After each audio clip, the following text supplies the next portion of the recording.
But every organization has some department that says, we're around here, we're the redheaded stepchild.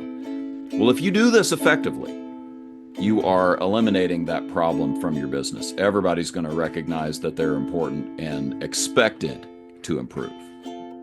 Welcome to It Doesn't Take a Genius. Ramsey! Marshall, let's put a bow on it. Oh, put a bow on it. Yeah, you should have put a bow on it. That was not what I wanted you to do. Yes. Well, we've had this is the end of a series. We've had a well-received series on being better at being better. Having a culture of continuous improvement that you're fostering for, in some cases yourself, but your team or your organization. And we're at the end of the road here. Do you want to maybe give us a quick recap of sort of where we've been so people understand this episode? Oh, yeah. Yeah, it all began with a Seth Godin blog. The idea of having a culture of being better at being better. And that was how you would succeed. That was how you would be successful in any endeavor. And that it couldn't be a one and done. It had to be a culture, a habit. And so we took and kind of broke down what would constitute that habit. Yeah. And so starting with episode 240, right? Resting is rusting. The idea that the why behind being better at being better and why it's important for organizations. We even threw in a little Buc-ee's reference because they're hot now. And they're kind of living all that. We went to episode 241 where we started to break it down. Vision, right? See the future so you can be the future. Begin with the end in mind, all that good stuff. And then 242 was beyond words on the wall. The idea that so many places, have a vision, have a statement, have some really neat words, values, and things like that. But they don't live it. And the idea of, can we live these things? Took us to episode 243, where we talked about putting your ego aside. The idea that great ideas come from the front lines, they don't necessarily come from the big cheese, the headquarters, the founder. And initially they do, right? Somebody has to have the founding idea, but in a mature organization, I have to put my ego aside, knowing that, good ideas can come from anywhere. Yeah. Then we talked about 244. All right, what do I do if I got too many ideas? Got to filter that. Yeah, I got all this good stuff coming in. I've asked great questions, but I don't have enough time to do them all. How do I filter that? We gave you some neat filter tools. 245, we talked about be like Elon, experiment responsibly. Right? How do you pilot things? How do you test them? How do you do it on small scale before you do it on large scale? The idea that you can give autonomy to projects that are reversible. If I know it's not going to be permanent, let's try it. That took us to 246. Your ideas need an owner, and that owner should not be punished. Hey, I got an idea. Fantastic, you do it. Anybody else got any ideas? Nope. Nope. Turns out no. Yeah. I don't know what he got. Yeah. So the idea that a positive behavior should not beget a negative response. So talked about that and how owners are necessary to start to see things through to fruition. So and so that brings us to episode 247. Put a bow on it. The idea of it's not set it and forget it. It's about creating a culture, and how can we do that? Yeah. And there's sort of two elements to this that we'll have to keep bouncing back and forth on. And it's something that it seems like it would just happen, but we've found that intentionality here is really key because on the one hand, of course, we just did a continuous improvement initiative. We're going to try to find out if things improved, right? So there's something that we're going to be checking on in terms of the results of our efforts. But the other thing that we have to keep coming back to is the plan that we launched, the thing that we put together, the continuous improvement effort. Did we actually launch it? did it actually get implemented? So you're constantly checking on both of those things as you go through the process and are doing these uh, responsible experiments that have owners and champions. You still have to be saying, well, did we actually implement the thing that we said would be a cool idea, and what was the result of that cool idea? So we're going to be bouncing back and forth on both of those fronts probably as we go through the conversation, but just want to go ahead and state that up front that those are two things that you're probably going to be monitoring as you go forward. Well, yeah, I think you're spot on, and the Mister Obvious word, Hmm. continuous improvement. Yep. All right, continuous. Dang it, right? It's not enough just to do it once. Maybe Right. do it with a project, or as we often do, only do it in case of emergency. Right. We're faced with a an attacking problem, and so we respond. But can we do it even when things are good? Right. We do it continuously just to as a part of who we are, Yeah. and putting into things right. And we've talked about this before. One of our most popular episodes was on habits. Yeah. And so when you look at habits, you think about, okay, what are the things, the activities that we will continuously do Right. from this point to infinity, Yeah. that would ensure that we were intentional about a culture of continuous improvement. Yeah, and that's what a habit is, right? What a culture is what a habit is. That this is how we do things around here, and in our case, if you're having a culture of continuous improvement, it's how we do things around here now, right? We've changed, we've made some adjustment, and so how do we make sure that that continues, including just the very idea of continuously improving? That's what this whole series has been about.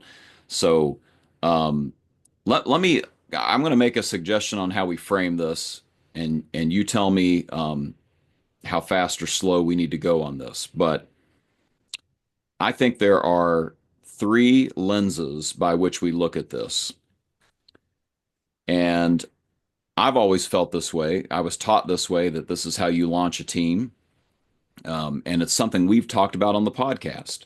But I have it on good authority now. I have it on good authority. Mike, are you Ooh. ready for this? I'm going to hold it up for the camera.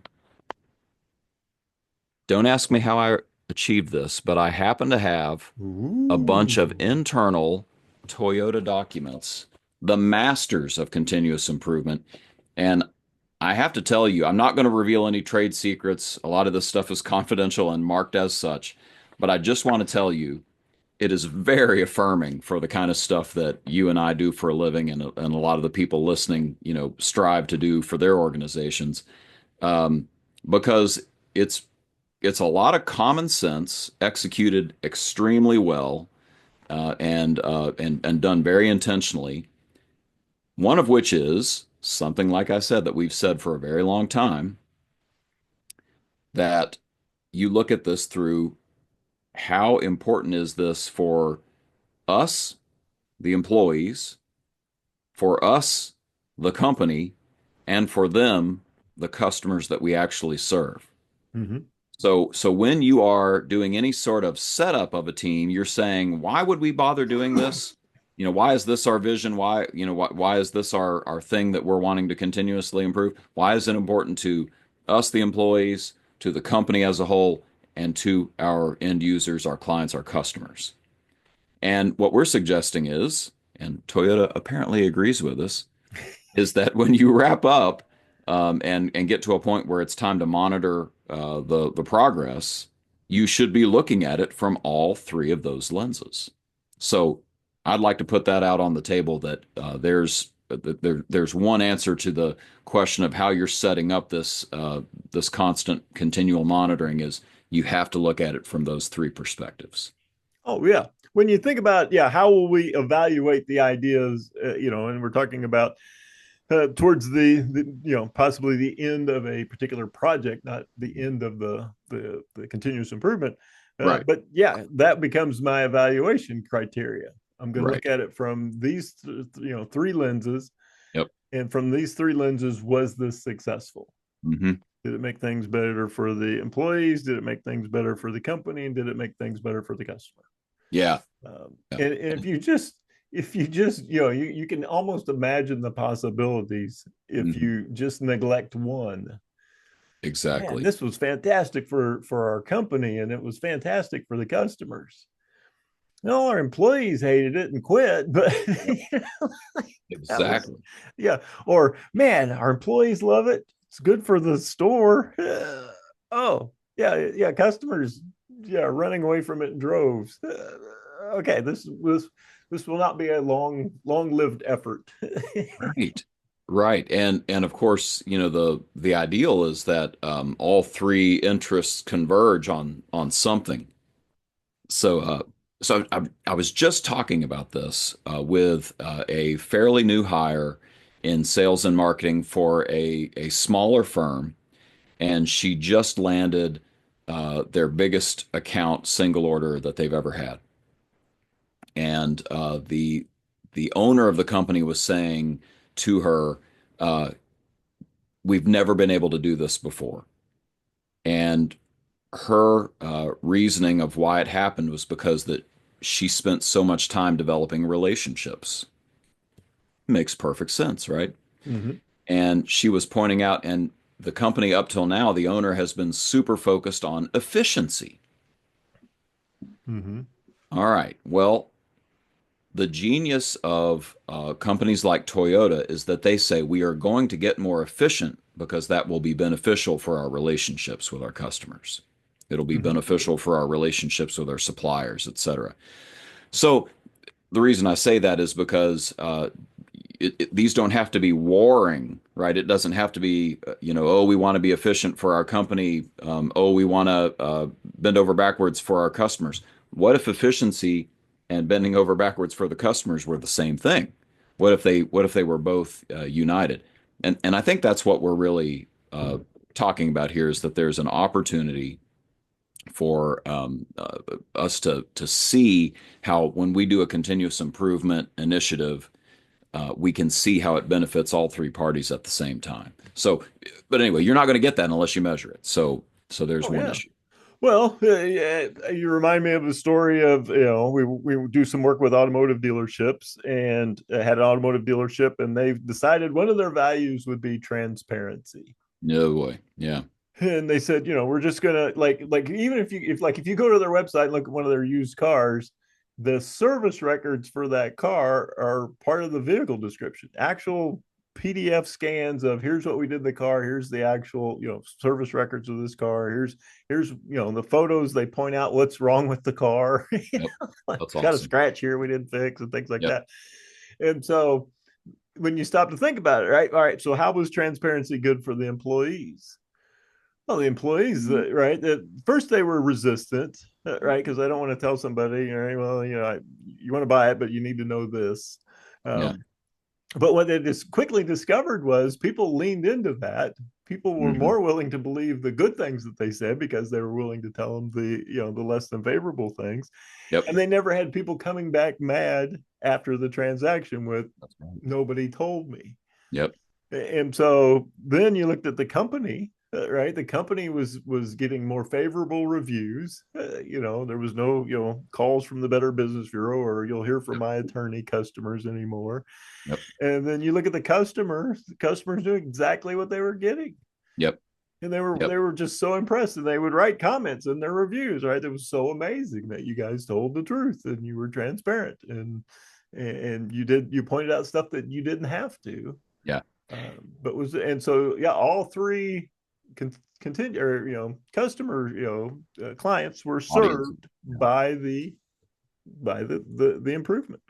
It's literally the plot of Miracle on 34th Street, right? Macy's decided, because of Chris Kringle's amazing efforts, to send people to other places that had better deals, and the customers just at first were saying, "I don't get it. I don't get why would you send me to oh shoot, I can't remember the name of the other uh, the other business, but anyway, why I can't believe you'd send me across town to your rival." And and of course What happened was even the employees are walking with pride and doing this on purpose, saying, "Oh, yes, I believe you can get this across town at J.C. Penney's. Let me show you this. We have a very nice one, but there's a better one here. It's a better deal. You might want to go check them out." And they were covered up with customers because customers loved it, right? And so the company's making more money. All three parts aligned here. But you're bringing up something else that I think we really ought to hit on, which is there's measuring and then there's measuring. So Mhm. this is true for all three audiences, all three lenses, all three perspectives. Some things you can quantitatively measure, right? We reduced wait time by 20 minutes, right? Right. Good for all three audiences, right? We can get people through here faster. Our customers don't have to wait as long, and our employees stay productive and feel good about that. That's great. But some things are like, we don't have headaches anymore. Mhm. We haven't had a fight with a customer in I don't know how long.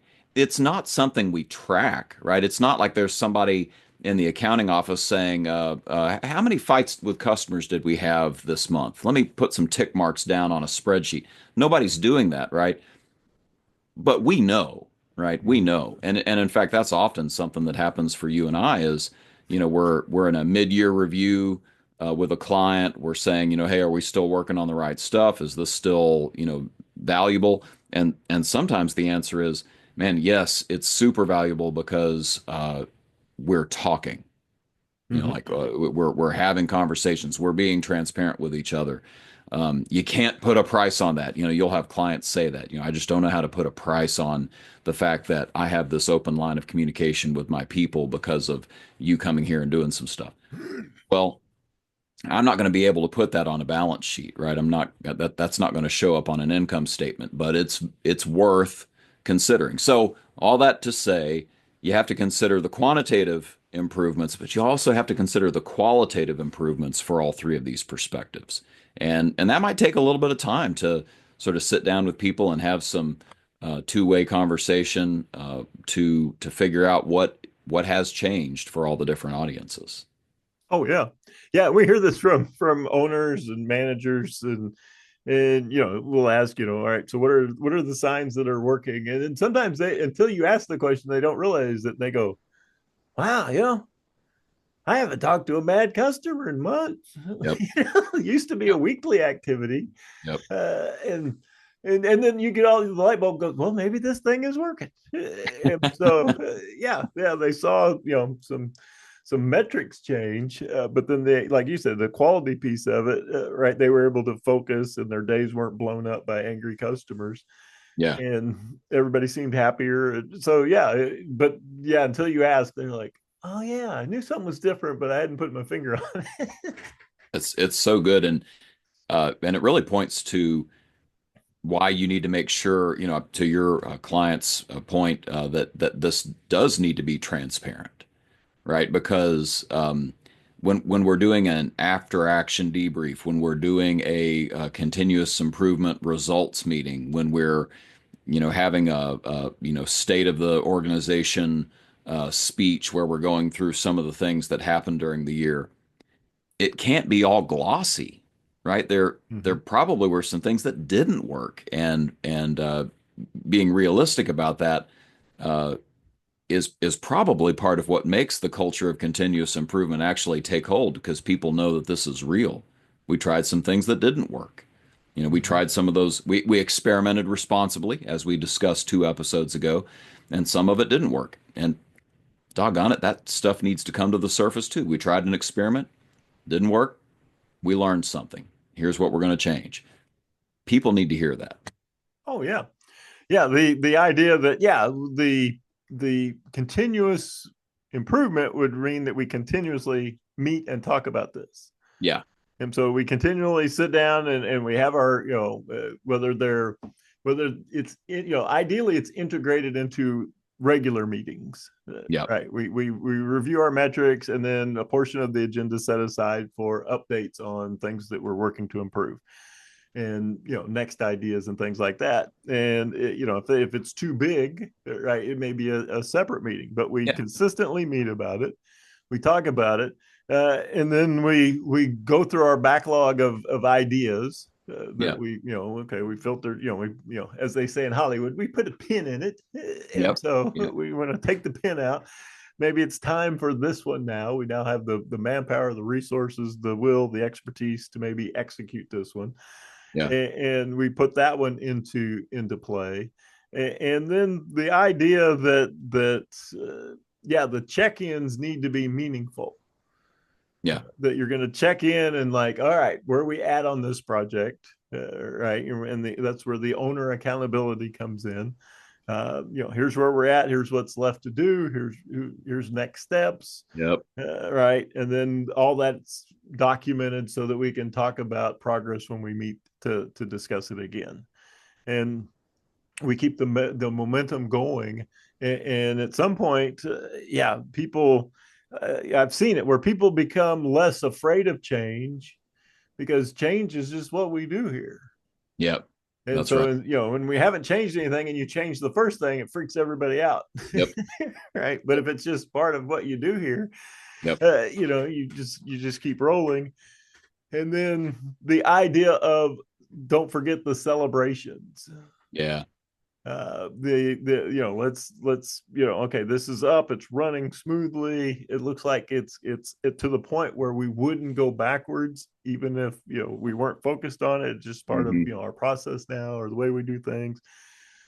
Then yeah, we want to celebrate that, right? To your point, like talked about the Toyota way, what worked, what would we do differently if we were to do it again, and then what do we need to do to make sure that it keeps going, and then celebrate the people who put the work forward to make it happen. Yeah. Yeah, totally. And again, as you're doing that, you're that some things you're not going to continue. Some things have been abysmal failures, but Mm-hmm. you've been transparent about that, and there were still lessons to be learned. I mean, you and I, when we do workshops together, we always start with our participants sharing bright spots about what they did since the last session. You Mm-hmm. know, we gave you some nuggets. You tried them out. What happened? Let's talk about the bright spots. Well, you know, often the bright spots are incredibly rewarding for us to hear because they're big home runs. They Mm-hmm. just are. And sometimes, and we make a point to say this, sometimes the bright spot is I tried something and it didn't work. Right. And we're very clear that is a bright spot, right? Because there was a Mm-hmm. huge learning that happened. And also you tried something out and it's worth celebrating that you just did something, right? That you didn't just keep going through the motions and were afraid to make any changes. You tried something. And so both of those things are worth celebrating, right alongside the home runs that we would celebrate at the end of a big project. Oh Um, yeah.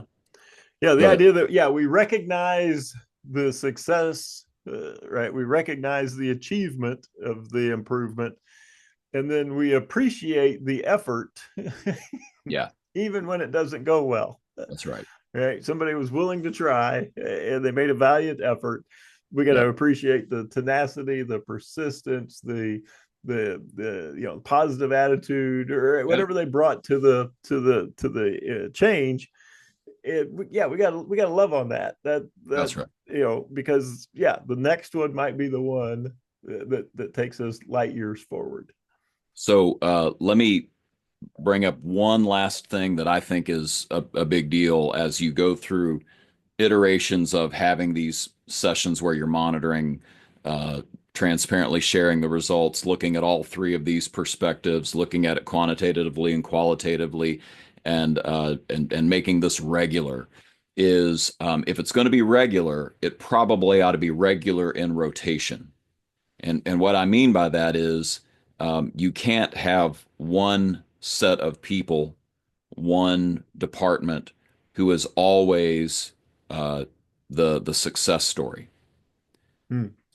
So and you have to be careful about this. I think like Microsoft, I think is good about doing this when they were launching. I always say it wrong. Is it Azure, their Oh yeah. coding environment? The huge focus early on was on engineering and software development because there were these huge problems with the system and they had to really start, getting empathetic about what the end user experience was like. We've talked about that on previous episodes. But my understanding is that as they were making those improvements, they were also highlighting some things that sales and marketing were doing, and some things that were making it clear that everybody on this team has a key role to play. Uh, I think that's also what was part of Home Depot's success when their CEO was taking them to great heights. Is he was highlighting on his regular video broadcast. I think it's Frank Blake is the name. Blake's broadcast to the stores would highlight specific wins that different stores had had, and highlighting good customer feedback and experiences that he had had when he was out in the field visiting stores. So you know it's it's easy to get into a rut because it's the part of the business you're familiar with, or it's the people that are easiest to play ball with because they're embracing new ideas and so on. But you've got to do something to make sure that you're sharing that spotlight around, while people are realizing that everybody here is involved in continuous improvement, and everybody here is uh, got something worth celebrating. So I Mhm. think that's the other warning. No, that's perfect. And the idea that, yeah, you don't want to create resentment Yeah, towards your superstars, right? right. So yeah, I've got this department, and and sometimes it's just incumbent in the department or the business. Some areas are easier to continually improve than others. Yep. And so yeah, if we continually talk about just this one group, yeah, everybody else is like, oh, aren't they special? Apple polishers, go get your brown helmet. Right. Just all those things that we hear on the side. Yeah. Yeah, while they're clapping. Yeah, aren't they awesome? Yep. Suck ups. Hate those guys. They're making me look bad. So yeah, helping everybody to get better at getting better, and the idea that, yeah, like I said, we recognize success, we appreciate the attempt, and we can do that, as long as people are making an effort to it. And at some point, they may figure out that I'm in the wrong spot. If I don't want to Yeah. continually improve, if Yeah. I don't want to make changes, this may not be the organization for me. That's right. And at the same time, we may be able to attract Yeah. people. Yeah. You know, where was it? Somewhere in my brain. Yeah, somebody in the hiring process, an interview candidate asked the person, the manager who was interviewing them, all right, how does this organization, feel about change, and how open to change are they? Hmm. Like, wait a Good minute, question. that's a criteria for you to decide whether or not you want to work for us? Yeah. And so, of course, and at that point, it's a leading question that we tell Yeah. interviewers not to ask. The person being interviewed, oh, we're very open to change. Yes, new ideas are welcome here and continually acted upon. Yeah, that ain't us at all. But yeah, Right. I think that's what he wants to hear. So yeah, people are attracted to this, right? Yeah. Well, let's put the people who want to get better at being better are attracted to this. Well, and this is a culture change, right? Our mentor Greg Tansky always told us minimum of 18 months before you Mhm. see a long-term change to your culture really take hold and become part of culture. And the assumption is that within those 18 months, people leave. Some, yeah, sure, some are fired because they just, are refusing to play ball or whatever. But a lot of them leave because they say, this is not what I signed up for. I didn't want to work in an organization that was constantly changing. I wanted something nice and steady. Hey, no problem. That is completely acceptable. It's probably not a good fit here, so it wouldn't surprise us if you pulled your, parachute, uh, shoot, parachute string, whatever that thing is that you do for a parachute when you jump out of a plane. Ripcord.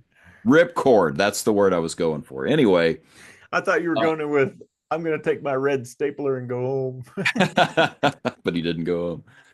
Uh, so, one other thing about that, you and I work in a few industries where there are certain departments regardless of the companies that we work for, there are certain departments in each of those companies that say, around here, we're the redheaded stepchild.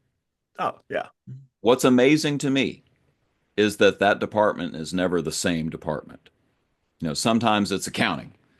Sometimes it's a operational department in the back. Sometimes it's an organization in the front of the house. But every organization has some department that says, we're around here, we're the redheaded stepchild. Well, if you do this effectively, you are eliminating that problem from your business. Everybody's going to recognize that they're important and expected to improve. Oh, yeah. Yeah, and we see this play out. Right? Can't tell you how many times I've been to an all-employee appreciation lunch. Yep. And we're about halfway through lunch. People are eating their cookies and cakes, and somebody goes, "Hey, did you guys invite the such and such department?" Like, and then everybody's face just all the color goes out of their face. Yeah. They just turn white. No. Their eyes get about this big. They're like, "Oh, we forgot to invite them." And coincidentally, that department is the one that tells you they're the redheaded stepchild. Turns out. Yeah. So then we're taking some scraps. Hey, we had an employee appreciation lunch. Here's some leftovers. So we got we were thinking about you. Yeah, chicken leg. You guys couldn't do it without you. Love you, man. So yeah, I mean, we see this play out not just in the as you're saying, you're thinking those subtle, subtle innuendo kind of things. No, we see it play out in just dramatic, in your face kind of way. So 100%. yeah, it's 100%. terrifying. All right. So yeah, the idea of continuous improvement. Let's be better at being better, and let's do it as just this is who we are. This is how we do things around here. Regularly meeting, talking about these three lenses of the organization, the employee, and the customer, quantitative and qualitative, rotating your spotlight to different parts of the organization, talking about the good and the bad.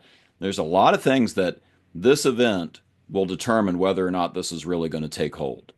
All of your goal of we're going to change the culture around here.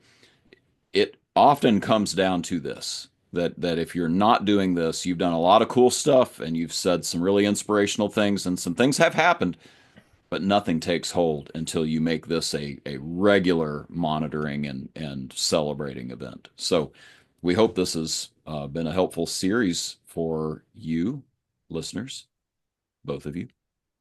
And I don't know, Mike, anything else? I think I'm done. No, I think we put a bow on it. I will create a playlist just for these episodes, so that you can find them easily and work your way back through them. And if you want to be better at being better and you need some help, call us. Yeah, we're here reporting for duty. Yeah, we're on it, man. We have seen some stuff and we can help. And with that, we'll turn it over to our announcer, the always diligent, always enthusiastic Mr. Wolf. Take it away, Mr. Wolf. And there you have it. Another session of contemporaneous extemporizing from Mark and Mike. I know it's redundant, but consider who we're talking about. As always, feel free to share the ideas you heard here. No right to reserve, no permissions needed. Thanks. See you next time on It Doesn't Take a Genius. That's good enough.